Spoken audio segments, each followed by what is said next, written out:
Hi guys, and welcome to our podcast. Today we're going to discuss about index funds. What exactly are index funds, how they work, what are common types, and the benefits of index funds. Investing in index funds could be a good idea for any investor. Before you take on this adventure, it's good to know what an index is so you can understand index funds and how they work, what their benefits and drawbacks are. In this article, you will find out more about this investment opportunity. So, what exactly are index funds? If you want to understand index funds, first you need to know what an index is. They are not investments themselves like stocks, gold, or petrol. It's more like a concept. These indexes are groups of assets that represent a particular section of the market, bonds, stocks, industry, etc., and track the performance in order to evaluate the whole sector. Therefore, an index fund is a type of mutual fund that follows and tracks the results of a market index. They mimic the performance of an index and are investment tools. Examples of some of the most well-known indexes are Dow Jones Industrial Average, NASDAQ Composite Index, and the S&P 500. The first one tracks 30 blue-chip stocks listed on the New York Stock Exchange and the NASDAQ. The second index monitors and tracks the performance of 4,000 stocks on the NASDAQ national market. Logically, S&P 500 follows the performance of 500 stocks and is the index investors primarily use. Other examples, the Russell 2000, it tracks small-cap stocks, the Russell 3000, the Wilshire 5000, the Barclays Capital Aggregate Bond Index, which is a bond index. Index funds can be either structured as mutual funds or exchange-traded funds. Mutual funds are pools of investors' money which are used by professional management, the funds, to buy assets. Exchange-traded funds, just like mutual funds, are a basket of funds, but they differ in the way they trade. Unlike other mutual funds, whose managers actively invest in assets, index funds are rather passive investment tools. They do not try to beat the index, but mimic the performance of this index. For example, an index fund Z follows the performance of the S&P 500. The managers of the fund will not try to find the best stocks out there, but rather replicate the performance of the S&P 500. The fund will include only assets of the respective index in the portfolio. Nevertheless, the type of stock is not the only important thing. The management of the fund should decide how many shares per company to buy and invest in. Why? Because they will try to match the percentage of weighting of the respective index. An index that weighs and gives a larger percentage to stocks with a higher market capitalization are called market cap indexes. For example, S&P 500. So the larger percentage a company has, the more stock of that company the fund will purchase. Accessible index funds are some of the most accessible investments. If you know which indexes are good and which are bad, then you can find the best mutual fund to invest your money. They give you a chance to invest in the whole segment of the economy without having to pay a lot or spend time. In addition, index fund management is mainly passive.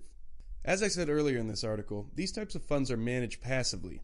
The person who is in charge of the management will invest only in assets that are represented in the respective index. The purpose is to reflect the index as much as possible. That minimizes the risk of bad decisions by the fund's manager. Diversification is another benefit of index funds. This is one of the most important benefits. Indexes track a wide range of assets representing a segment of the market. Therefore, participating in an index fund, you can expect to have a broad diversification. Usually, index funds invest in hundreds or thousands of holdings. In comparison, other mutual funds invest in 50 or even fewer. This broader exposure mitigates the risks related to investing just one poorly performing sector. The more you have in your portfolio, the less the risk. Finally, index funds' fees are basically low. Even though there are different types of index funds depending on the fund company, index funds are generally cheaper. Since they are passively managed, costs and fees are lower than the other types of mutual funds. You should be careful when picking the right index fund since the fees and charges associated with them can vary. Some boast an expense ratio of 0.16%, which is basically nothing. Others, on the other hand, can skin you with 1.5% expense ratio. Particularly expensive are those tracking in the S&P 500. For example, top 3 cheap index funds in 2017 are Vanguard Total Stock Market is one of the best this year. Its expense ratio is 0.04%, and the fund manager's assets totaling $575 billion. Number 2, Schwab U.S. Broad Market. It's a low-cost, exchange-traded fund with an expense ratio of 0.03%. Number 3, iShares Core S&P Total U.S. Stock Market is an exchange-traded fund tracking the S&P Total Market Index and has an expense ratio of 0.03%. Now, let's discuss the difference between index funds to actively managed funds. There's a great deal of difference between index funds and other mutual funds. Index funds, as already discussed, are passively managed. They track a major index. The managers of an index simply replicate the performance of the index without the assistance of analysts or other people who might research the market for their best options. Therefore, the management expense ratio is lower than the funds who are actively managed. It's hard to beat well-performing indexes.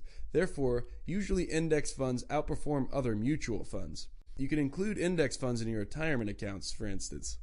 Recent research for the period 2000 through 2016 revealed that only 5.17% of mutual funds investing in large cap stocks can beat their respective indexes for 3 years in a row. S&P Dow Jones Indices senior analyst Ryan Poirier commented, "If you have an active manager who beats the indexes 1 year, the chance is less than a coin flip that the manager will beat the index again the next year." Overall, index funds are a good start to beginning your trading career. They are easy to use and accessible, as well as regulated. They're efficient when it comes to fees and costs, and also give you great portfolio diversification, particularly suitable for budding investors who don't have unlimited resources. Index funds are also a good way to make money so that you can start investing in underlying assets at a larger stage. If Warren Buffett recommends it, then it's worth trying. That's it for now. On our website you can find more posts and podcasts, as well as calculators and other financial tools. I hope you enjoyed it, and don't forget to subscribe to our podcast channel on YouTube. Do you hold index funds in your portfolio? We would love to know your thoughts, so feel free to share them in the comments below.